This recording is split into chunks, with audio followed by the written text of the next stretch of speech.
Perkenalkan,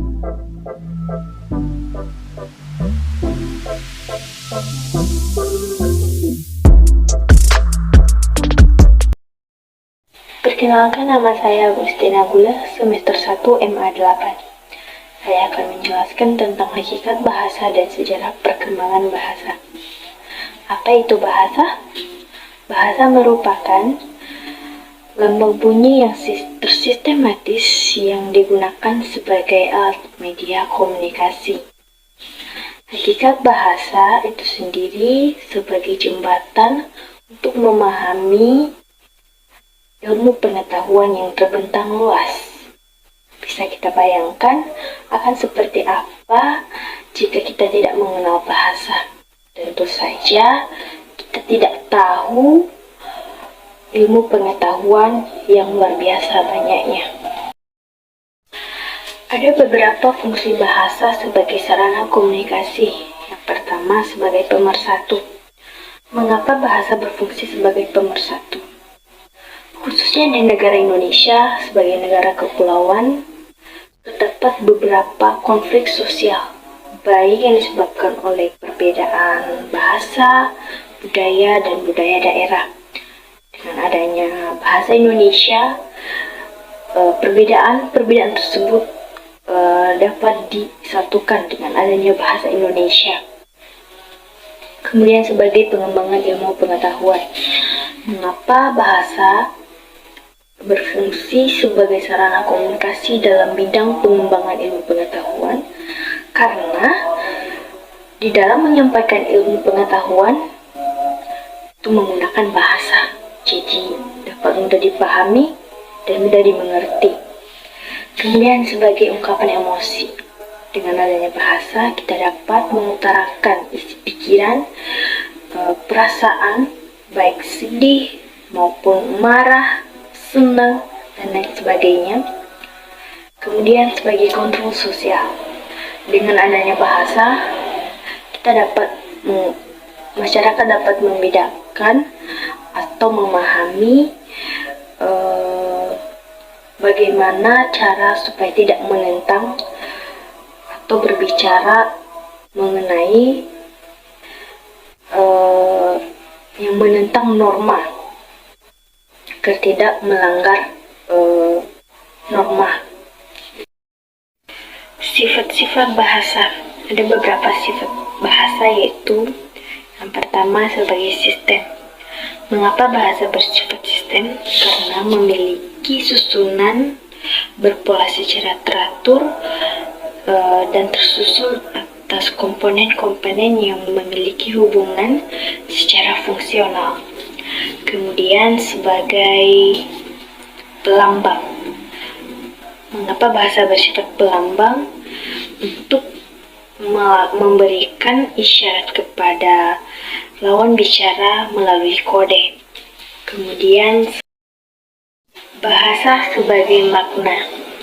Jadi setiap kata atau kalimat yang diucapkan kepada orang lain memuat makna. Kemudian bahasa itu bersifat konvensional. Jadi bahasa bersifat konvensional artinya mematuhi penggunaan bahasa yang sudah ada. Kemudian bahasa itu sistem bunyi. Jadi yang dimaksud sistem bunyi yaitu bahasa yang diucapkan melalui alat ucap manusia berupa fon dan fonem.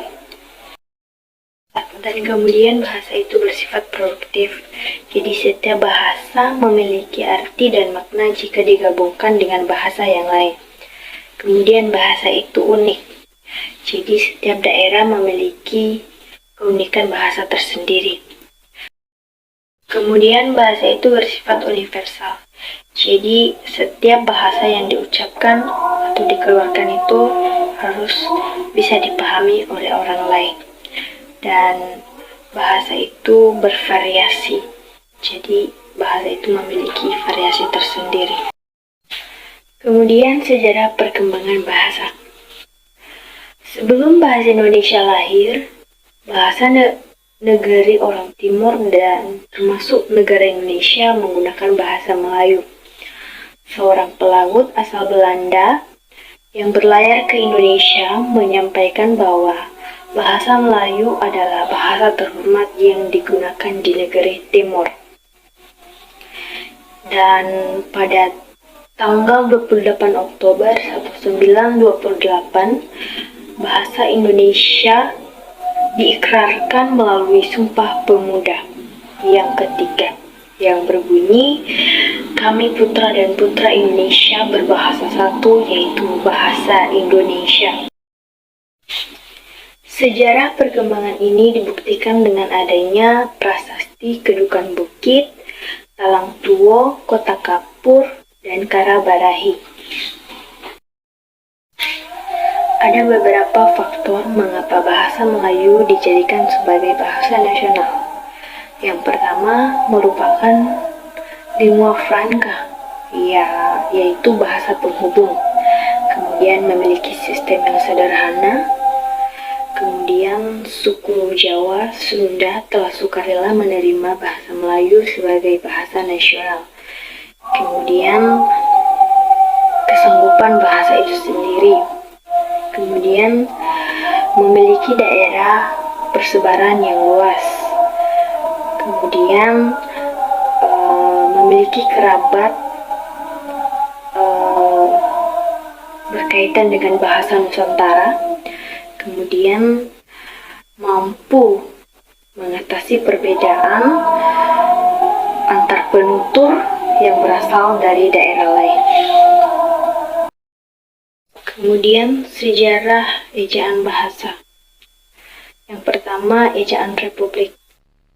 Ejaan Republik adalah ejaan yang dikembangkan pada tahun 1947. Pada masa kepemimpinan Suwandi, mengubah ejaan Republik ke ejaan Van Ophusen.